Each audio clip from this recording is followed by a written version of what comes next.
ഇപ്പൊ നല്ല മഴയൊക്കെ അല്ലേ, നമുക്ക് മീനെ പിടിച്ചിട്ട് വരാമല്ലോ. ഗൈസ്, ഞങ്ങളിപ്പോൾ മീൻ പിടിക്കാൻ വേണ്ടി ഒരു സ്പോട്ടിലേക്ക് വന്നേക്കാണ്. ഞങ്ങൾ ആദ്യമായിട്ടാണ് ഇങ്ങനൊരു വേറൊരു സ്ഥലത്തേക്ക് മീൻ പിടിക്കാൻ പോകുന്നത്. അപ്പോൾ എത്ര മീനെന്ന് കിട്ടും നമുക്ക് നോക്കാം. Wait and see. ഇന്ന് അപ്പോൾ ഇവിടെ നിന്ന് പിടിച്ച് കിട്ടുന്ന മീൻ വെച്ചിട്ടാണ് നമ്മൾ കറിയും ഫ്രൈയും വെക്കുക. അപ്പം നമുക്കിന്ന് നോക്കാം. വരൂ. ഇപ്പൊ കുറച്ചിത് അവിടെയാണ് നിൽക്കുന്നത്. ഞങ്ങൾ എല്ലാ സ്ഥലത്തേക്കും ആൾക്കാരെ വിട്ടേക്കാണ് ചൂണ്ടലും പിടിച്ചിട്ട്.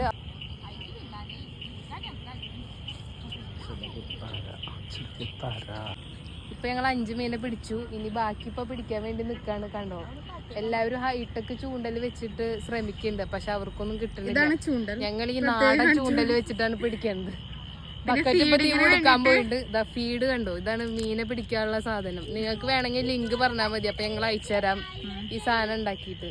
അപ്പൊ ഞാൻ വെയിറ്റ് ചെയ്യേ. അപ്പൊ ഞങ്ങളിപ്പോ എത്ര മീനെ പിടിച്ചു എന്നുള്ളത് ഞങ്ങൾ കുറച്ച് കഴിഞ്ഞിട്ട് കാണിച്ചു തരാം. ഇത്രയും അടിപൊളിയായിട്ടുള്ള സ്ഥലത്ത് ഇത്രയും വൈബിലാണ് ഞങ്ങൾ മീൻ പിടിക്കാൻ വന്നത്. ടീമാണിത്, ഞങ്ങളൊരു ടീമായിട്ടാണ് വന്നേക്കുന്നത്. അതിൽ ടീം ലീഡറാണ് ഗ്രേ ടീഷർട്ട്.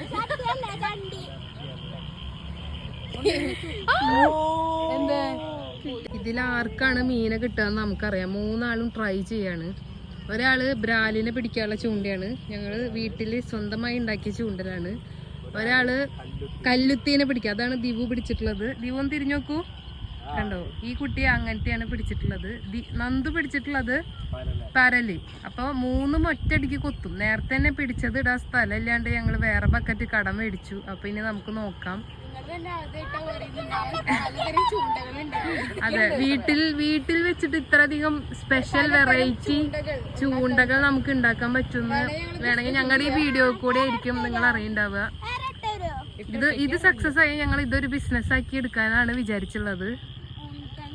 ഗൈസ്, അപ്പൊ ഞങ്ങൾ മീനെ പിടിച്ച് ട്രൈ ചെയ്തോണ്ടിരിക്കുകയാണ്. സൂർ ഒന്ന് നോക്കൂ. റാൻഡമായിട്ട് ഒരു റീൽ എടുക്കും. മീനെ കിട്ടിയേ.